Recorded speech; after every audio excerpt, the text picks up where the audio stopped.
Hello, I'm Caroline. Welcome to my channel. In today's video, I'd like to share with you this magazine. It's History, BBC History magazine, and it's a Hadrian Wars special. And I thought it'd be interesting to read a portion of this. It has an article about women that lived near the garrison of Hadrian's Wall, and I hope you find it interesting, and I'll get started.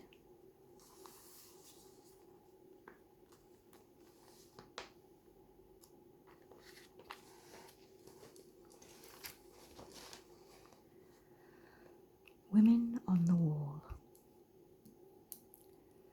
The soldiers who garrisoned Hadrian's Wall were all men, but what of the many women of diverse backgrounds who lived on and around the frontier?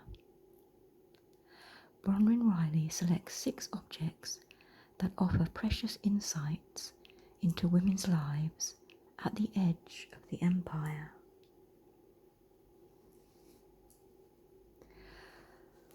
A Roman woman has her hair styled by slaves, as depicted on a 3rd century monument from Germany. High-status women on the frontiers tried to follow the latest Roman fashions by copying hairstyles from portraits of the emperor's wives. Many decorative hairpins have been found at Hadrian's Wall, while a rare hairnet was discovered at Vindolanda.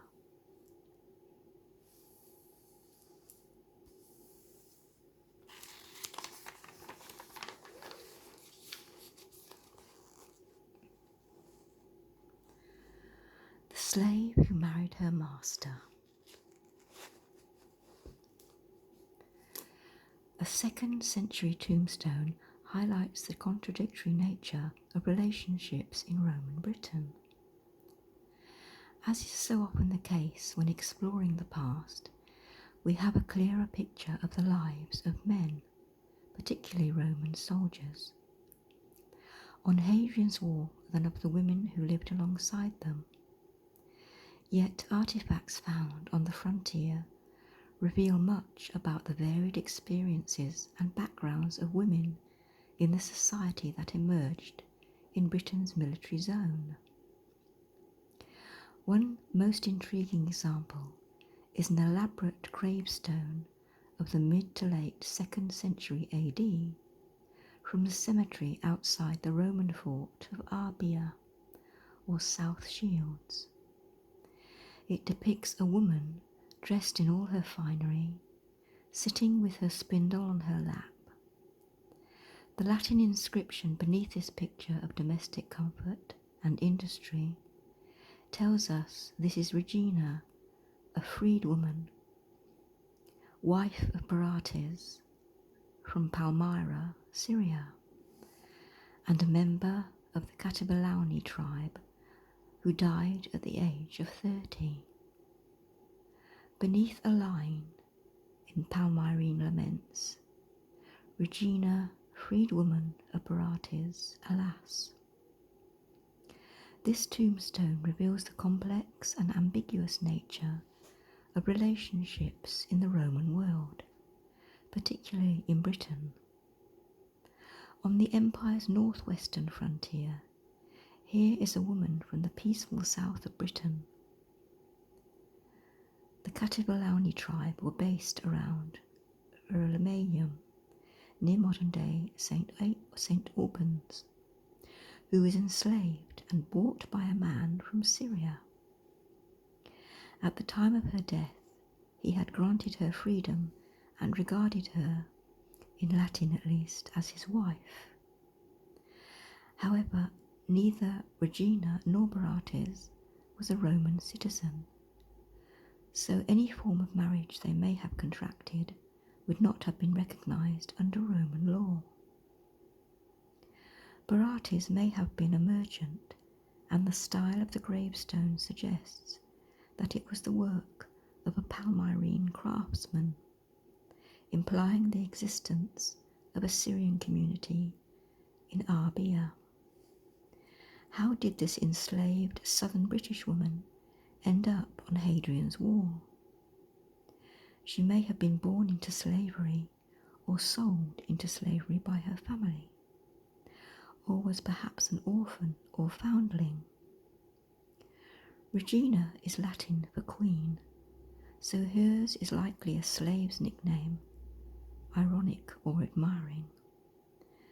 Perhaps a mixture of both. Did the trader who sold her call her that, or was it Barates' name for her? Perhaps 10,000 men were stationed in the military zone on and around Hadrian's Wall. It may have been thought politic to take women from outside the local area rather than from tribes nearby. What is left of Regina? Her face is lost, and we cannot tell how she wore her hair. She wears a Gaelic coat over a tunic, fashionable in both Britain and Gaul. One possible mark of a British identity is a torque around her neck. Regarded as typically Celtic, torques were worn under Roman occupation, but designed in new styles and materials. There is a tendency to see in this tombstone a love story, that woeful, alas, of Barates, who freed and married his queenie, but the Palmyrene text is no more than the equivalent of RIP, and reinforces Barates' identity rather than Regina's.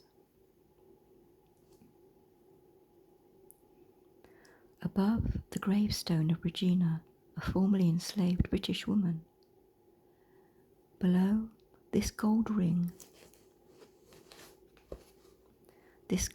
found close to Hadrian's Wall and dating to the turn of the 3rd century AD may have been a love token or betrothal ring.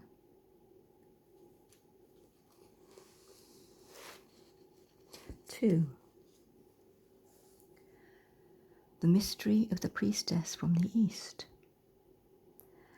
An altar reveals the only priestess known by name in Britain.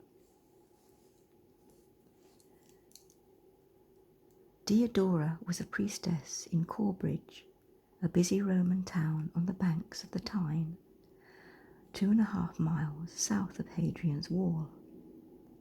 Situated at an important crossing point over the river at the intersection of key roads.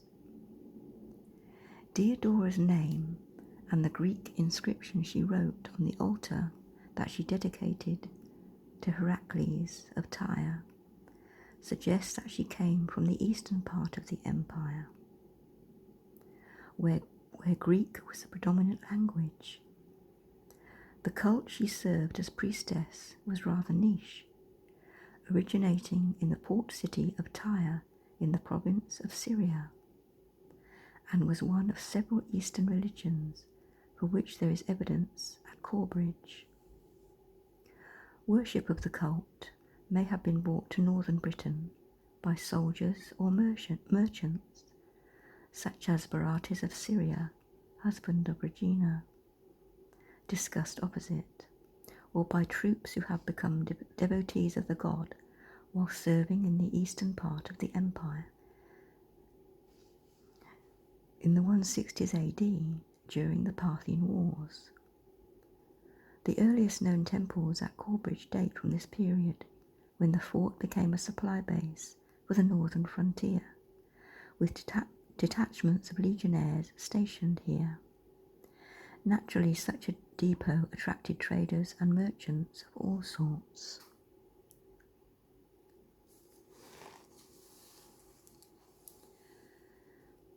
A bronze statue found in South Shields depicts a veiled priestess about to perform a sacrifice. Women were attracted to Eastern cults as they could take a more active part in rites than in traditional Roman religion.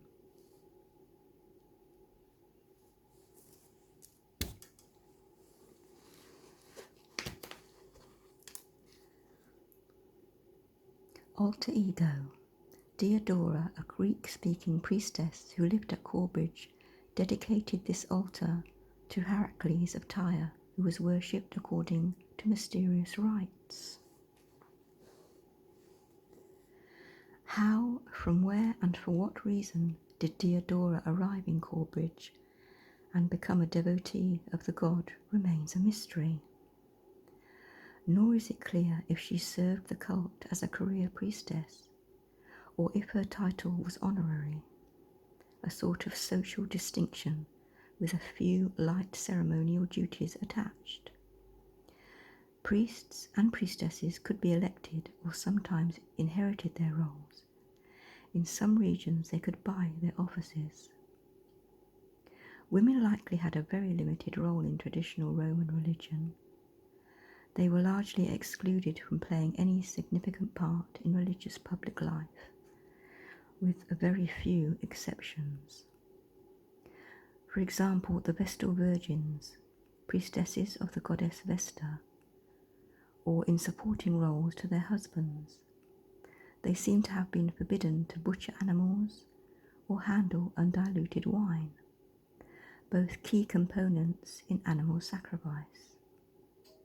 Nor could they invoke prayers on behalf of a community. By contrast, in Greek religion, priestesses sometimes had key public responsibilities and were given honours and duties on a par with priests. So the appeal of many Eastern or fringe cults that offered women more scope of participation, Christianity included, is understandable.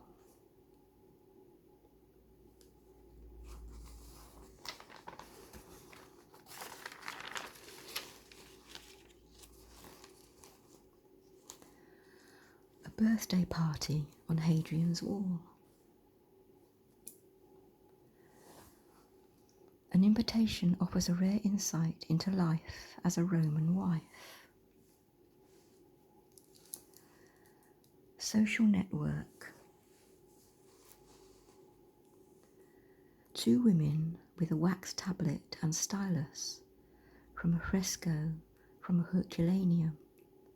Surviving letters from Vindolanda show that officers' wives stationed at forts along the corresponded affectionately with one another and arranged social events by letter.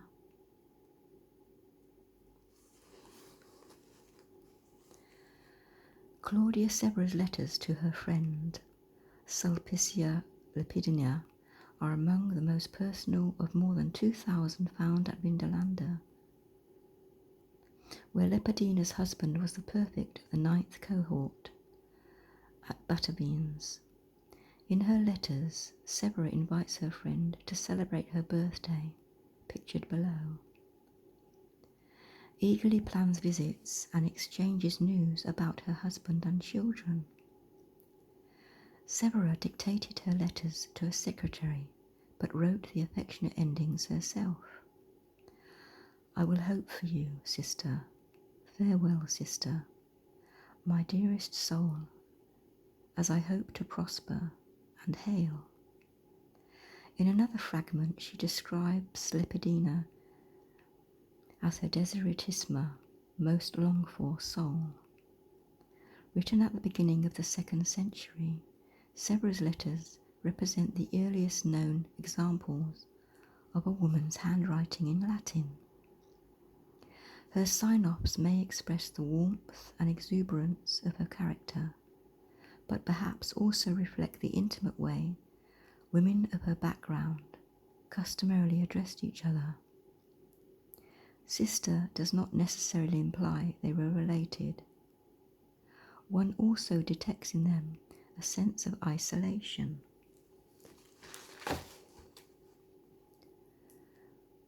And Severa's longings for the company of other women of her own age and background.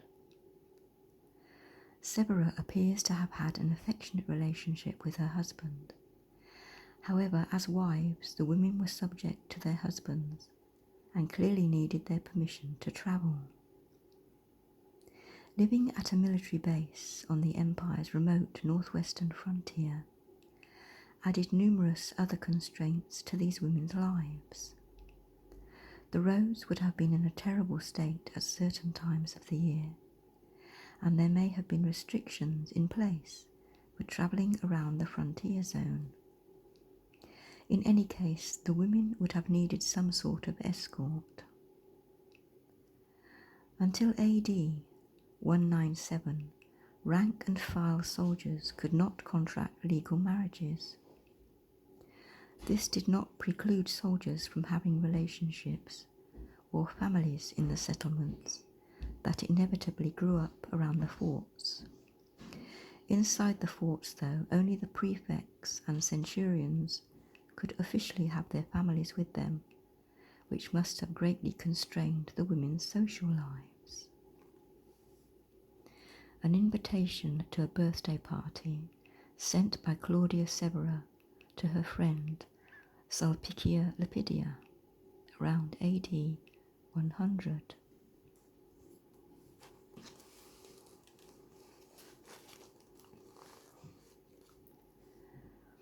Good as new. This slipper is the highest quality Gaelic craftsmanship, while many of the shoes found at Vindolanda show signs of careful repair. This sandal looks hardly worn and was apparently discarded when the thong snapped. Fast fashion for the elite. A discarded sandal indicates the wealth of its wearer.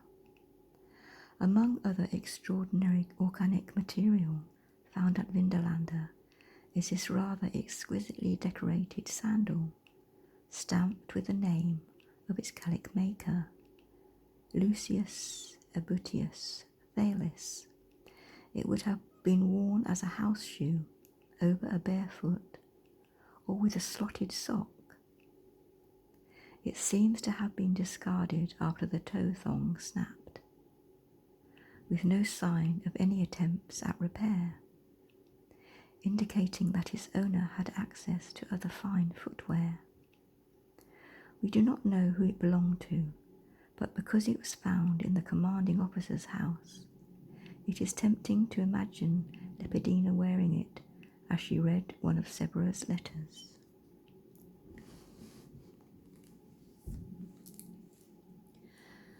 Spinning a yarn. This spindle whirl reminds us of a woman's labour in the Roman era. Spinning wool was seen as women's work, the essence of female domesticity. Even women of the highest status were expected at least to supervise their household in the task. Spinning was a crucial domestic task for women.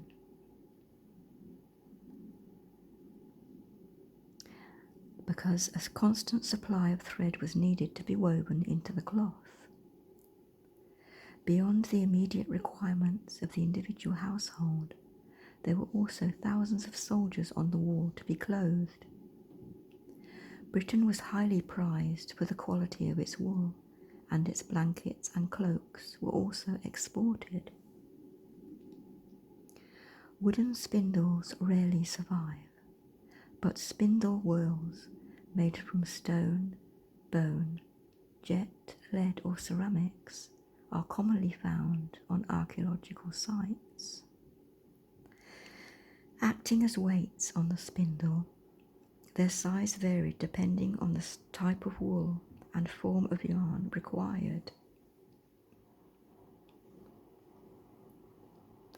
This amber spindle whorl was found in the settlement that grew up around Old Penrith, a fort at the centre of key trade routes on the road to Carlisle. Weight of expectation. An amber spindle whorl found at Old Penrith Fort. Distaff and spindle are often depicted on tombstones, symbolising ideal Roman womanhood.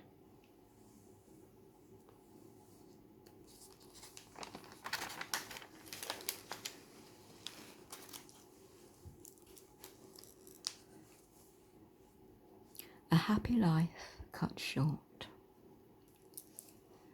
The death of a young girl is evidence of the persistence of indigenous beliefs along the frontier.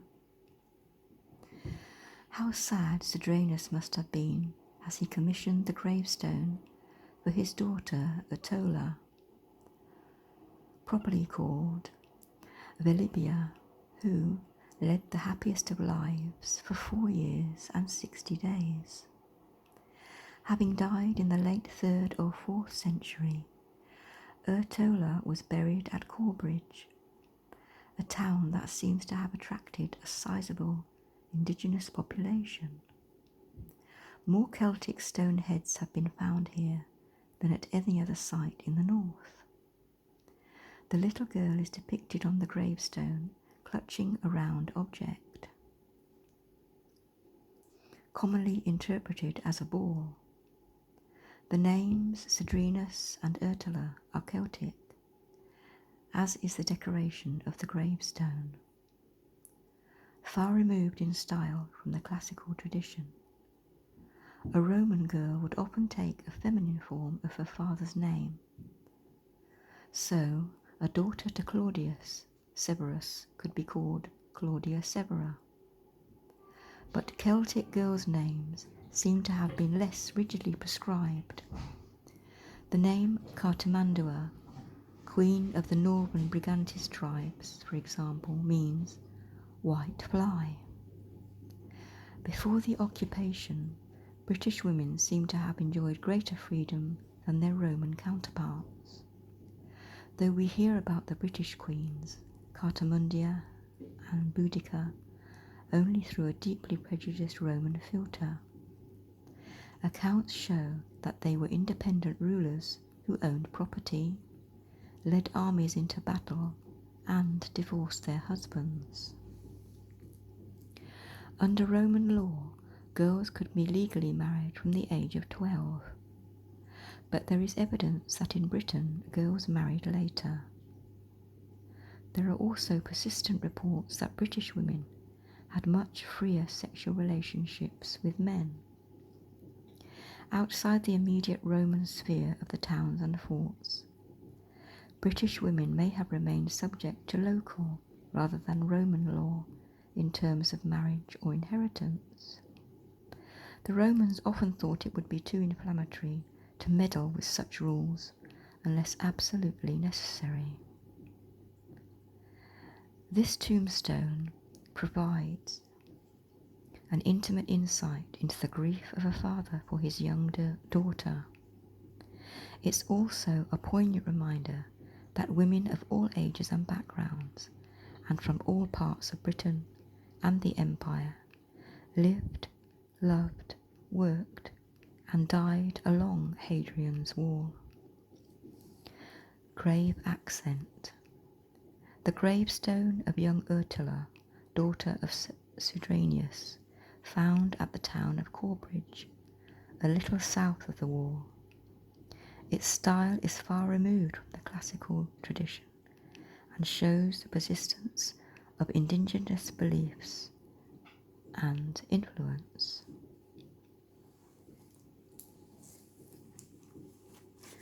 And that's the end of this short video. I hope you enjoyed it, and if you did, please join me again soon for another one. Thank you for watching. Bye.